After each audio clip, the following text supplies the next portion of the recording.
Well, hello, boys and girls. How are you doing this fine evening? Let me tell you, I'm getting cold, man. It's getting cold up here.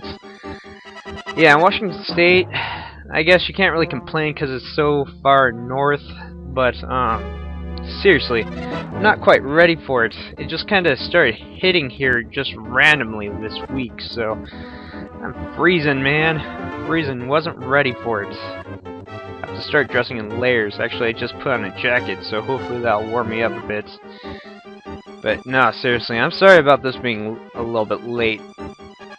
Because, well, I was kind of, you know how sometimes you'll get into that really comfortable position when you're lying in bed, so, you know, regardless of whether you're awake or not, you'll get kind of drowsy and so you'll fall asleep. Yeah, that happened to me today. I was just in such a comfortable position.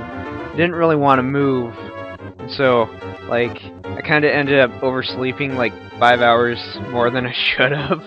I'm really bad about that. But anyway, so yeah, I kind of overslept. And then I had to meet up with my friend because we had this we're gonna meet up and go watch The Thing because I got this friend who really loves to watch horror movies, and I kind of got traumatized as a little kid, so you know I kind of like watching horror movies now because they're kind of fascinating instead of scary. And ironically, we actually ended up seeing The Thing, which is actually a prequel to John Carpenter's The Thing, if you've ever seen that. And that movie scared the crap out of me as a kid. Namely, if you've ever seen it, you know about the dog transformation scene, and oh god, that scared me as a little kid so bad. I mean, even when I play Parasite Eve, and the dog transforms in that game, I mean, that kind of, like, I start getting this awkward, uncomfortable feeling while playing that, but, yeah, seriously, John Carpenter's Thing, oh god, that scared me. So we ended up seeing the remake today, and so my friend was kind of scared about that because she saw bits and pieces of it, and it kind of freaked her out a little bit, and so, I could kind of relate to her a little bit, so I was like, oh man, we gotta see it. I don't care, we gotta see it. I mean, you're in the same boat as I am, so we gotta go check it out, see if it's any better or worse. And, it wasn't as bad as I thought. It was a little more grotesque because you got to see a lot more of the alien transform a bit, but yeah, it wasn't really too bad. But now I kind of want to go see John Carpenter's The Thing again, see if it's any worse or I get that uncomfortable, awkward feeling. I usually do that when I have bad nostalgic memories of something. I know this because it kind of flares up, especially when I play Bubble Bobble. God, I hate Bubble Bobble. Anyways, so me and her, we're actually also talking about next weekend because we're going to meet up and we're going to go watch Paranormal Activity 3, and we're both really excited for that because, well, Paranormal Activity, it's one of the few horror movies that's actually managed to scare me as an adult, and that's not an easy feat to do. Mainly because my standards are so much higher than when I was a kid, but that's kind of typical for anyone, I believe. Anyways, so yeah, we're actually gonna go do that, and we're both kind of excited for that. Actually, I ended up seeing Paranormal Activity, the first one, when it was still in theaters, and it was me, her, and Midnight 52,000. Yes, us three, we went to the movie theaters, ended up watching Paranormal Activity, and you know what, me and Midnight, we kind of had a little slumber party because we were scared out of our minds, could not sleep that entire night. You want to know what we did? We ended up playing Parasite Eve that entire evening until we got tired and it was daylight.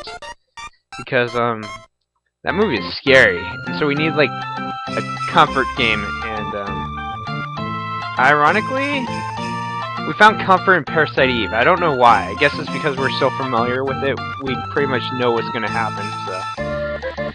I know, kind of ironic, but them's the breaks.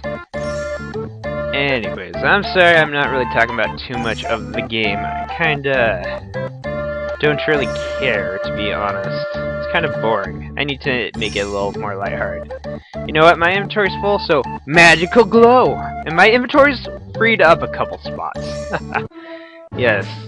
Actually, no, I just cut it. use some battle items, because battle items in this game are kind of useless in my opinion, mainly because they have a good chance of missing instead of actually being instantly effective. But that's the breaks.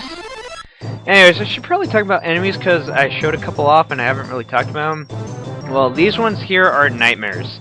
Nightmares are fire elemental. They use fireball level 2, I think. That's what it looks like. Weak against water. Simple as that. You also have another couple of enemies. You have blue men. My real beef with blue men in Quest 64 was because they were water elemental and they used fire spells, and I found that to be a little hypocritical in my mind, but I don't know, after talking with Hydronix, I guess I learned to accept its things that Pokemon kinda got away with it, so I was like, whatever, I guess it's fair. But in this game, they're a lot more bearable, I find. See, they are wind elemental, they use large wind cutter, so earth spells are a bit more effective, and I find them much more acceptable in my opinion. In addition to that, you will also have Magma Fish and Werecats, both fire elemental. Just spam water spells on them. Let's see, Magma Fish use Magma Ball, I believe. Werecats use Fireball level 3, so yeah, not too bad. And also, we got a new enemy, Sandman. Basically, Earth Elemental, use Magnetic Rock, I think. And yeah, just spam wind spells at him. My advice, Wind Cutter level 3. Although, you might have nightmares with them, so you might want to take those out first because they're not really too difficult. And Sandman, not really all that, well, not really all that much of a challenge. So that's basically all the enemies here. I should also mention, because Hydronix gave me some very useful advice in a comment they left in the previous part, because while I'm cutting out all these battles, I'm actually working on my stats, and to be honest, I actually didn't know how to increase my stats. Well, at least to the full extent like I did in Quest 64. Basically, he was telling me, in order to increase your health, use a staff attack.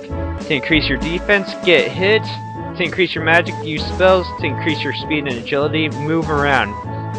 And if you are wise enough, just like in Final Fantasy II, you can actually make one battle very lucrative. You can. Anyways, so thanks to him, I'm going to have a lot more health than I previously did, as you can see. Anyways, I'm going to end it off here because we got another cave coming up, and I would like to save that for the next exciting episode. And yeah, thank you again, Hydronix. As always, you are a big help to this Let's Play. So, yeah. Anyways, so I will talk to you guys later.